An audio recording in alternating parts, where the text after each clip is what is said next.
Hello students, so in this lecture I will be talking about the very fundamentals of Mathematica. Mathematica can be used for very vast applications, and it finds very vast applications in all field of science and technology. But to perform all those things, we have to first know how the basic part of Mathematica works. So today I will be talking about how to perform basic school level mathematics in Mathematica and how to move ahead with this. So this is how the when you click on the Mathematica shortcut, the screen looks like this, and you have to press on new document. So what you are seeing on the screen is known as the notebook. This is the front end. There is also a back end which you can't see. That back end is generally known as the kernel. Okay, kernel is a place where all the calculations are performed, and you are basically seeing on your screen where the output of that kernel is shown. Okay, so you give a command from this front end, it goes to the back end, so every calculation is performed there and the back end gives the output. Okay, so this is how it works.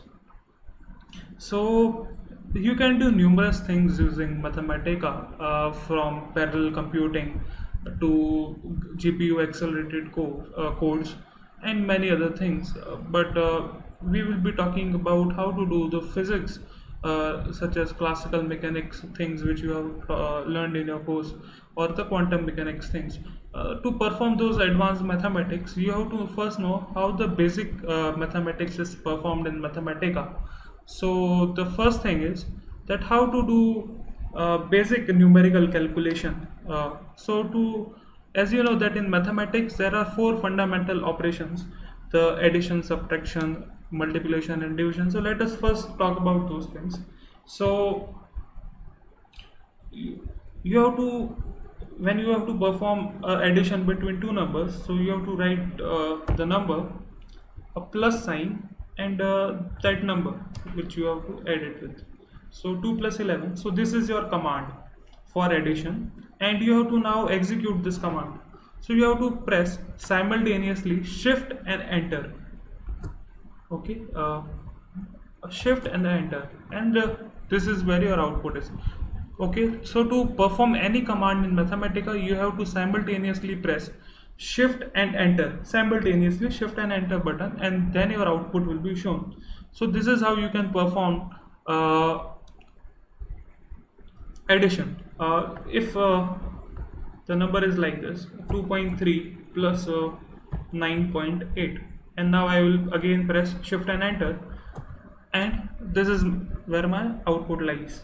Okay, if you want to perform subtraction, so let us tell 78 minus 88. Okay, and then again I will press shift and enter, so your answer is -10.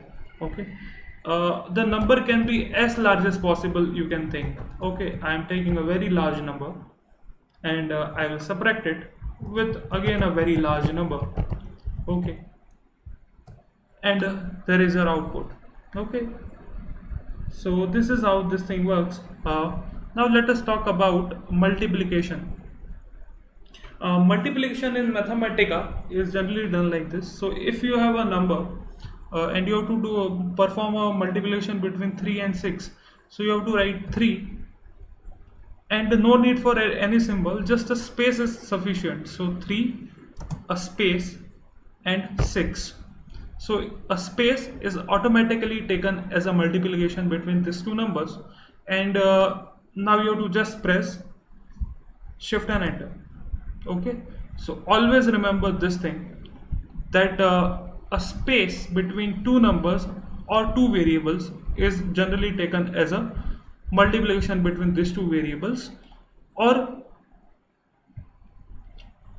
multiplication between these two numbers or variables. Okay, let us take a variable a is equal to 7.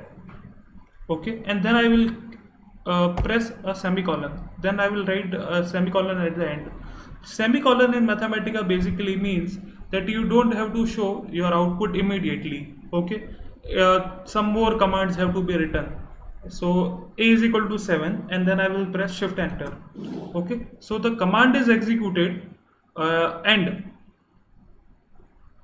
now let us take another command. B is equal to 9. Again I will press a semicolon. Okay, so the command has been executed but the output is not shown to you. Okay, semicolon means this. Now I will write a space b. Okay, and see your output is 63. So basically it is a into b. What will happen if I write ab without a space? So you can see that there is no output. Basically Mathematica has taken AB as a separate variable, and the AB is taken as a third variable apart from A and B. So always keep this thing in mind, that there could be error if you don't keep a space symbol between those two things. Now let us go to division. Okay, so if you want to perform division between two numbers, so let us say 8, or let us say 22. Okay, and in division you have to keep a forward slash. Okay, so 22 forward slash 7, and now I will again press shift and enter simultaneously, and you can see that it is showing 22 by 7 as the output. Yeah, this is not what we were expecting. We were expecting something like 3.14, since 22 by 7 is a pi. Okay, so to so what we will do is 22 by 7.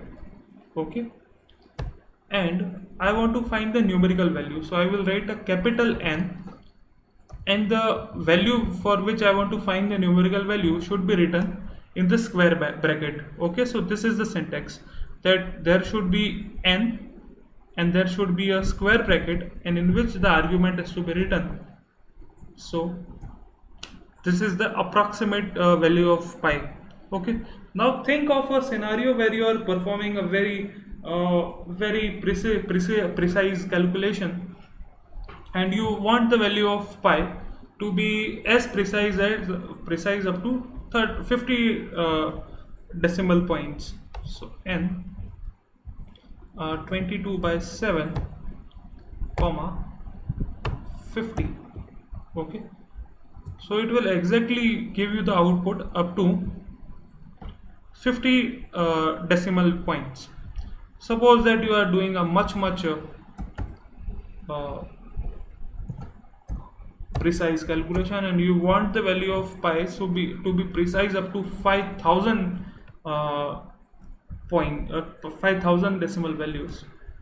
So this is the value of pi, up to 5000 decimal points. Okay, so this is how it looks. So Mathematica can be used for very precise calculations.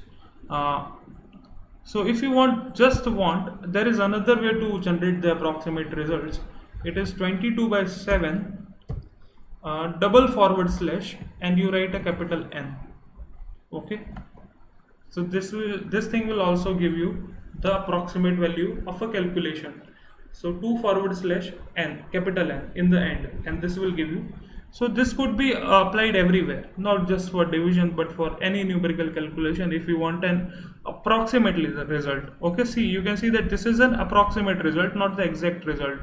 Okay, so you have to do double forward slash capital N. So this will generate the approximate numerical value of an expression. Okay, it can be combination of many operations.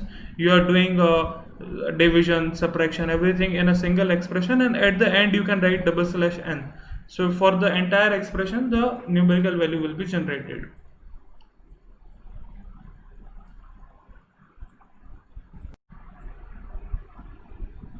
Now let us take one more example on division. So let us take a division between two numbers. So let us say I have 1 by 3, okay, plus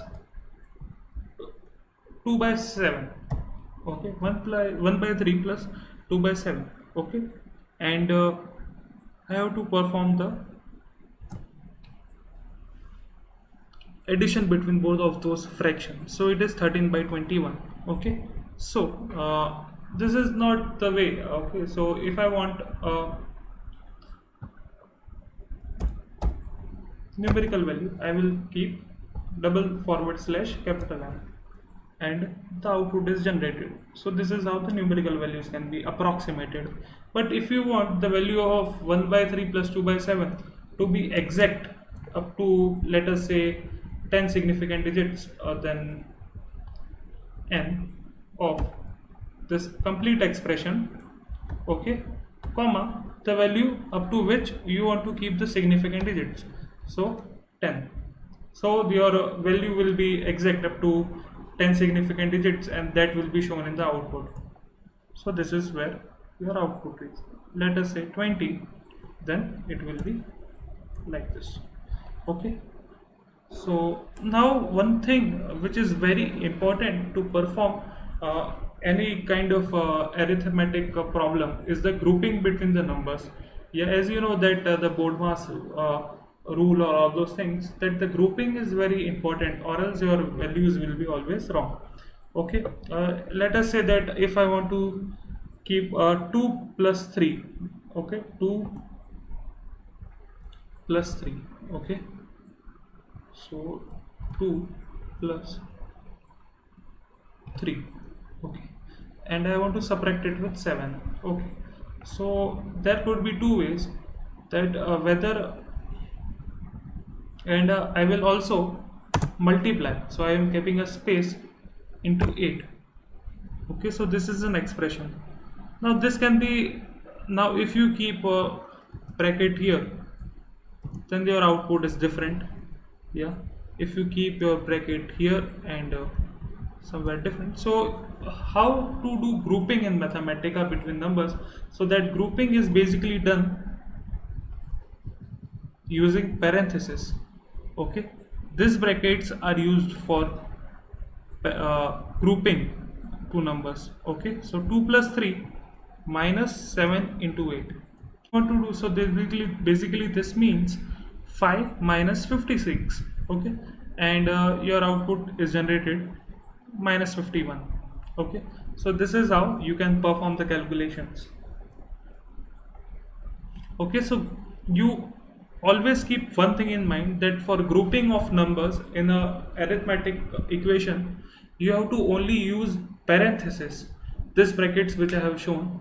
You can't use curly brackets or a square bracket, they are used for some different purpose in Mathematica. You can't use those brackets for grouping, okay. This is the rule, okay. You have to always follow this. So for grouping or some kind of grouping the equations or expression, you have to always use parenthesis for such purposes. Now Mathematica has many inbuilt tools, okay, for doing many things. So if you want to find a square root of a number, okay, so it is generally taken as SQRT, okay, and square root of 16, okay, so it is 4. So SQRT is generally an inbuilt function, okay, and in this you have written the expression, okay. So this will perform the square root of that number, okay. You can also write SQRT of 88, yeah. Now it is giving you 2 root 22, yeah. You may not be expecting this kind of output. So what I will do, I will again press double forward slash n, and the numerical value is generated, okay. So this is how this thing works.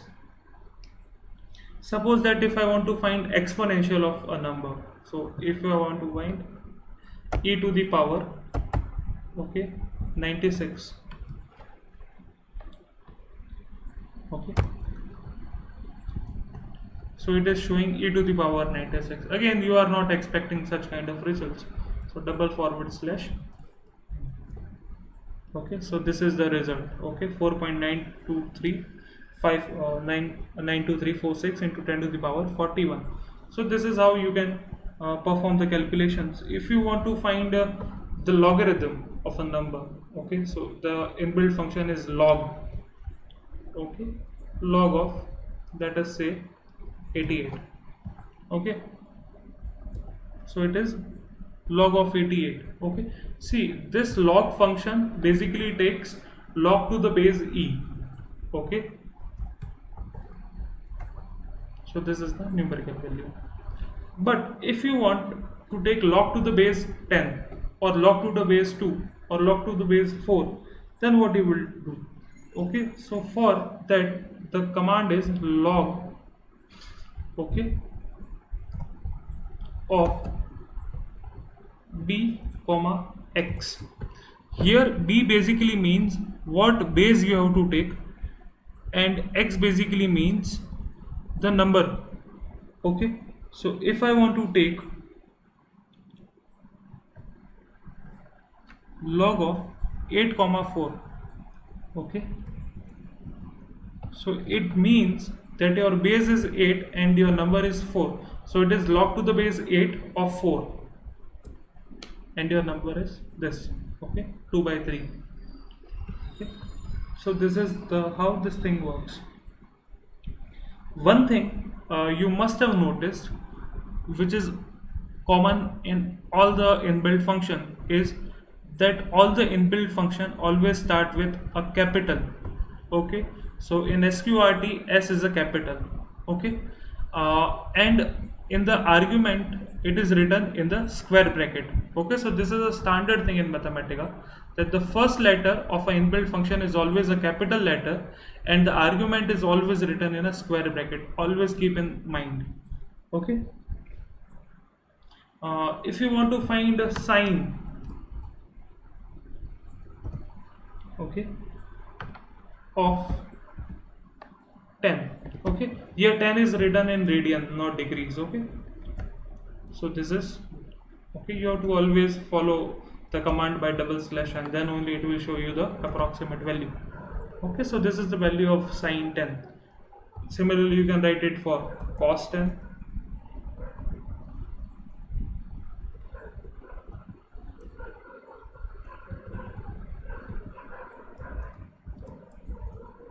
Okay, similarly you can write 10. Okay,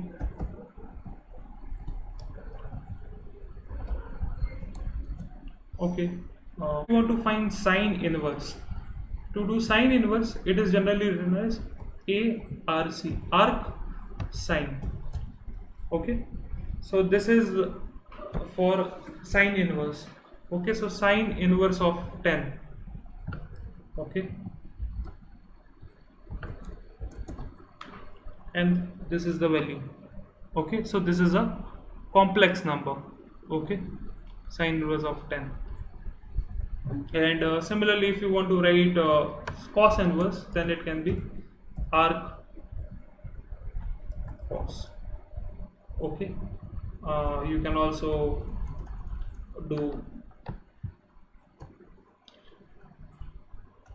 10 in arc 10 and so on. Okay, so there is an inbuilt function for trigonometric values also. Okay,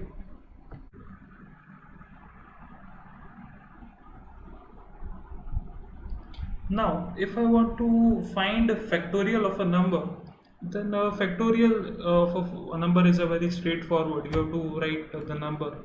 Let us take 4 and you have to just keep an factorial symbol which you generally see in your textbook. So you have to just write that symbol and you have to just please shift and enter. Okay, so it is 4 factorial, which is 24. Okay, you can also take 50 factorial. Yeah, and the number is very large. Yeah, you may not be using this kind of result, so there is one more application that you just write 50 factorial and generate the approximate result. So it is 3.04141 into 10 to the power 64. So for notebook calculation this may work well. So this is how the factorial of a number works. Now if you want to find the sine of a function, sine of a number in degrees, then what to do? Yeah, so sine, you will write 20 and then DEGRW. Okay, degree is also inbuilt. Okay, it is a constant which is basically defined as pi by 180. Okay, so basically it means 20 into pi by 80. Okay, and I will just press shift and enter. Okay, so it is sine of 20 degree, and I will generate the result. So it is the result. Okay, so this is how you can use trigonometric functions in degrees. Okay, basically here I want to show you that there are many inbuilt defined constants also. So degree, okay, is basically, if I just write degree and I execute this command, then basically if I see the numerical value, okay, of a degree, then it is basically nothing but pi by 180. Even the pi is defined as an inbuilt constant. So if I write capital P and a small I, then it is nothing but a pi constant. Okay, if I execute this, okay, numerical value, then it is 3.14159. So if you simply write, okay, 3 pi, then it basically means 3 into 3.14. Okay,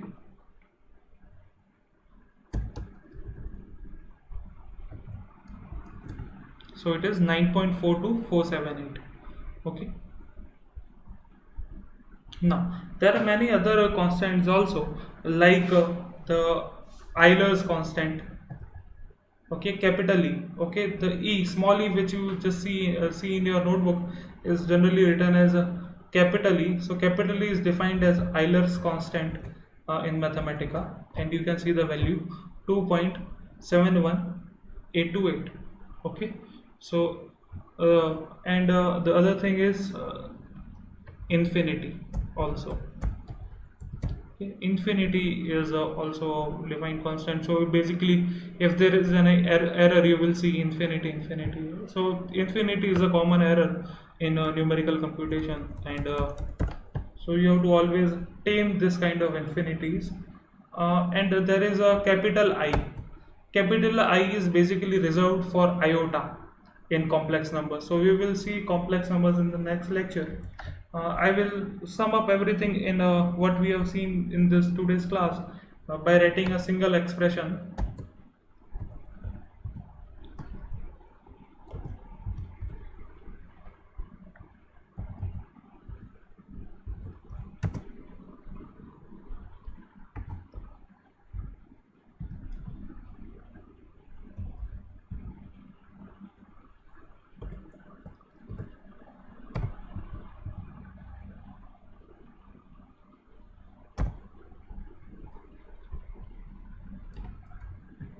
So you must be able to understand what is written in this expression. Okay, so basically it is the expression is exponential of pi into square root of 163. Okay, and this whole computation is to be done, and the results up to 40 significant digits is to be generated, and see, it is generated. Okay, so this is how this thing works. Hope you have understood what I have taught in this class. Okay. Thank you.